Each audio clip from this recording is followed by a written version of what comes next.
Bon les gars, je sais pas vous, mais moi j'ai choisi mon camp les frères. Alors je sais ce que vous allez me dire, ouais mais qu'est-ce que tu t'en fous de l'Inter? T'es supporter du Barça, pourquoi t'es contre le PSG? Alors les gars, je vais vous dire une chose. Je préfère voir Éric Zemmour président de la République en 2027 que de voir Dembélé soulever cette Ligue des Champions. C'est bon ou pas les gars? Je vous le dis les gars, voir Dembélé soulever cette Ligue des Champions, c'est pas que ça va me gâcher mon samedi, c'est pas que ça va me gâcher mon week-end, c'est pas que ça va me gâcher ma semaine, ça va me gâcher tout mon été les frères, je vous le dis. Je peux pas voir ça. C'est une vision que je veux pas voir, les gars. Je vous le dis, c'est la même chose que de voir.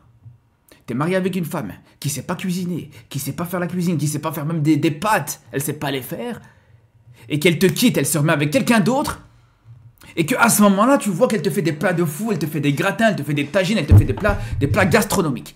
C'est la même chose, les gars. C'est pour ça que je pourrais pas vivre ça. De mes propres yeux, je pourrais pas le voir, les gars. C'est impossible. Mais le problème, les gars, et là, honnêtement, je vais être tout à fait honnête et tout à fait transparent avec vous, les frères. Sans vouloir porter l'œil au PSG. Sans vouloir porter l'œil, en tout cas volontairement, personnellement, je vois quand même le PSG qui est favori. Pour moi, le PSG est censé gagner cette Ligue des Champions. Pour moi, le PSG est meilleur, les gars. Je vous le dis, bon, peut-être pas largement meilleur, bien sûr, ça va être très serré, mais le PSG, pour moi, a un avantage, les gars. Et j'aimerais bien, des fois, je me pose la question, j'aimerais bien avoir des éléments qui pourraient me rassurer par rapport à cette fébrilité du PSG actuellement. Alors bien sûr qu'il y en a, mais pas suffisamment pour être serein et pour imaginer voir le PSG se faire sortir, en tout cas perdre cette finale tout simplement les gars. C'est là où c'est compliqué, parce que déjà je vous dis la vérité, même face au Barça les gars, je vous le dis, hein, et je sais que ça va pas plaire peut-être aux supporters de l'Inter, mais pour moi je reste encore persuadé à l'heure actuelle que le Barça était meilleur. Je reste encore persuadé les gars que voilà... c'est peut-être pas forcément la meilleure équipe entre le Barça et l'Inter qui se qualifie en finale. Même si, attention, c'est mérité. Il n'y a pas de problème là-dessus, les gars. C'est mérité. Et c'est mérité pas pour rien, les gars, parce que l'Inter avait trois éléments. Trois éléments qu'avait pas le Barça, les gars. L'expérience, un grand gardien et un banc de qualité. C'est aussi simple que ça.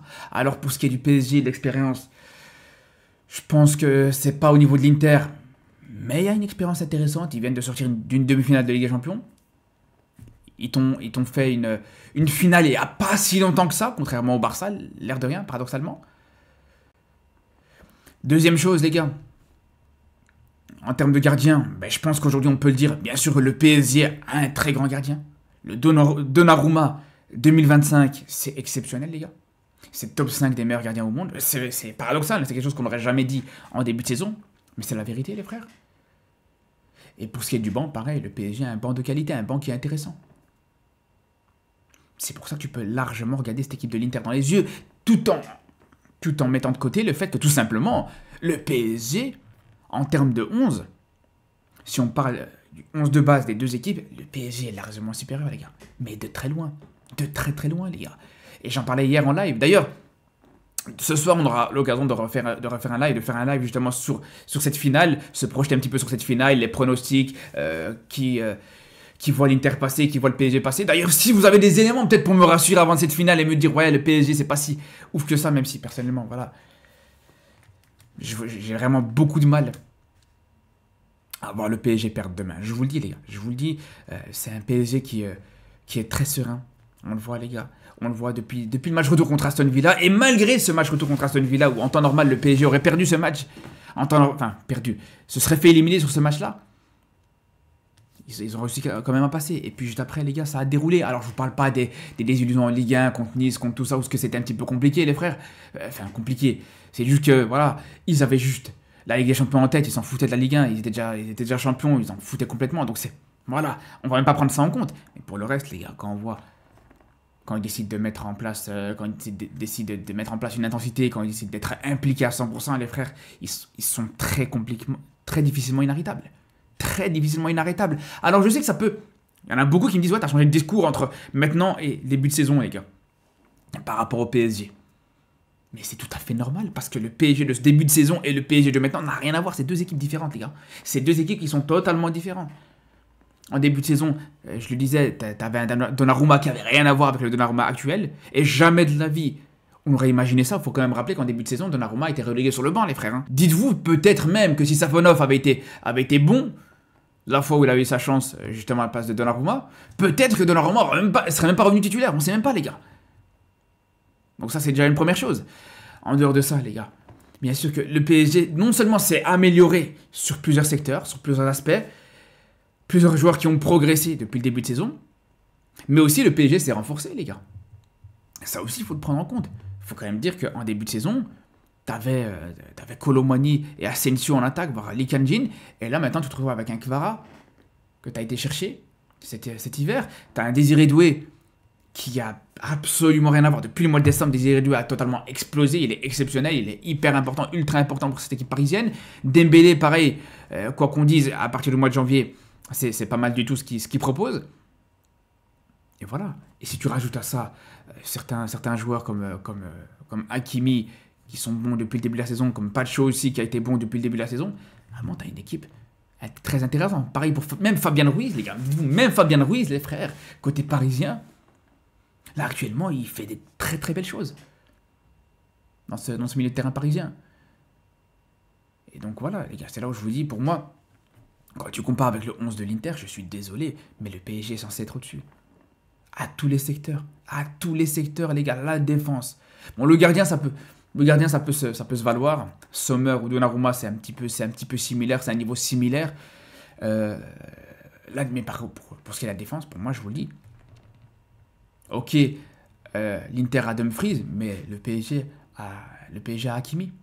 Le PSG a Mendes qui peut jouer sur 90 minutes. Même si, attention, c'est vrai que Mendes, c'est vrai, peut-être que voilà, une petite faille qu'on peut citer du côté parisien, c'est que des fois, Mendes, il y a peut-être des moments de déconcentration, un petit peu comme l'ensemble de cette défense parisienne, mais c'est des choses qu'on a l'impression qui se sont réglées petit à petit, progressivement, de plus en plus au fur et à mesure de cette saison, les gars. Ces petites erreurs, ces petites fautes de concentration, on a l'impression qu'on les voit de moins en moins côté parisien. Mais globalement, voilà, pareil pour la défense centrale. Marquinhos, c'est pas chaud, les gars. Ça tient la route. Ça tient la route, les frères. Ça n'a rien à envier à la défense, au trio défensif de l'Inter. Faut être réaliste, les gars. T'as absolument rien à leur envier. Même si, à la limite, peut-être que c'est l'un des secteurs où ils sont le plus rassurants. Mais faut le dire, Marquinhos et Pacho, c'est pas mal ce qu'ils font cette saison. Le milieu de terrain, pareil, on n'en parle même pas, les gars. Le milieu de terrain, alors, ok, c'est un milieu de terrain d'expérience, ça, on ne peut pas leur enlever. Mais je suis désolé, mais c'est un milieu de terrain vieillissant. Barella aujourd'hui, c'est pas le Barella d'il y a 3 ans d'ici. Je suis désolé, les frères. Pareil pour Mkhitaryan, pareil pour Çalhanoğlu. Alors que de l'autre côté, t'as un Fabien Ruiz qui vient quand même de gagner l'Euro, qui est sur la continuité au final de cet Euro, même s'il a eu un début de saison compliqué. Au final, voilà, il s'est mis au niveau que tu pouvais attendre de lui. Et là, on parle du pire, entre guillemets, du pire milieu de terrain du PSG. Vitinha et João Neves, on n'en parle même pas. Et au niveau de l'attaque, les gars, je suis désolé. Hein. À part peut-être Lautaro. Est-ce que vous allez me dire vraiment aujourd'hui qu'il y a un attaquant de l'Inter qui pourrait être titulaire dans cette équipe parisienne? Jamais de la vie, les gars. Marcus Thuram, il est bien gentil, les frères. Mais jamais de la vie, il est titulaire au PSG, les gars, je vous le dis. Après, voilà, ma façon de parler de l'Inter, peut-être qu'elle peut vous surprendre, peut-être que je suis un petit peu rabaissant par rapport à cette équipe de l'Inter. Mais je vous le dis personnellement, moi, quand je vois le parcours de l'Inter, il y a beaucoup de choses à redire. Ils sortent le Barça, mais encore une fois, les gars, est-ce qu'ils ont été meilleurs que le Barça sur cette double confrontation? Moi, personnellement, mon avis, il est là, les gars. Je vais pas forcément essayer de vous convaincre par rapport à ça, mais j'ai mon avis là-dessus. Et on parle quand même d'une équipe du Barça avec la moitié de la défense qui a été décimée. Pareil contre le Bayern, où t'as pas Musiala, t'as pas Davis, t'as pas Upamecano. Et malgré ça, l'Inter a eu quand même du mal. Donc c'est là où je vous dis, les frères, t'es pas totalement convaincu par rapport à cette capacité de l'Inter à pouvoir totalement faire mal au PSG. Alors bien sûr, encore une fois, il y a certains aspects, je vous dis, c'est clair, qui peuvent faire mal, bien sûr, sur les corners par exemple. On sait très bien à quel point ils sont très dangereux dans ces aspects-là. On sait qu'aussi le PSG a été souvent fébrile sur les corners depuis le début de la saison. Mais pour moi, vraiment, ce qui fait que je suis autant, entre guillemets, optimiste pour le PSG, c'est le match retour contre Arsenal, les gars.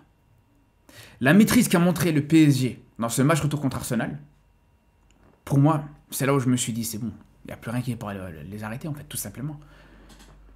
Parce qu'on est tombé encore contre une équipe d'Arsenal qui a peut-être certaines similitudes avec l'Inter. Pas forcément, bien sûr, dans le jeu, mais qui a certaines forces en commun. Comme sur le coup de pied arrêté, par exemple. Mais à aucun moment, ils ont vraiment su mettre en difficulté cette équipe parisienne sur coup de pied arrêté, les frères. À aucun moment, ça a été le cas. Le PSG a su être beaucoup plus impliqué que ce début de saison, que sur quasiment l'ensemble de la saison, sur ce match-là contre Arsenal. La rigueur sous les coups de pied arrêtés, la concentration sur quasiment tout le match, à gérer les espaces dans le dos, à ne pas se faire surprendre sur des contre-attaques, etc. La capacité aussi à gérer les temps faibles, ce qui était compliqué en début de saison. Là maintenant, c'est beaucoup plus maîtrisé du côté parisien. Donc voilà les gars, c'est comme ça que je vois les choses pour cette finale. On verra, de toute façon demain on sera fixé. Comme je vous dis encore une fois, on aura l'occasion de se retrouver ce soir en live à partir de minuit et demi plus ou moins pour parler de cette finale. Les liens ils sont dans la description, le lien de ma chaîne Twitch, etc. Sur ce, je vous dis à très vite et surtout d'ici là, prenez soin de vous.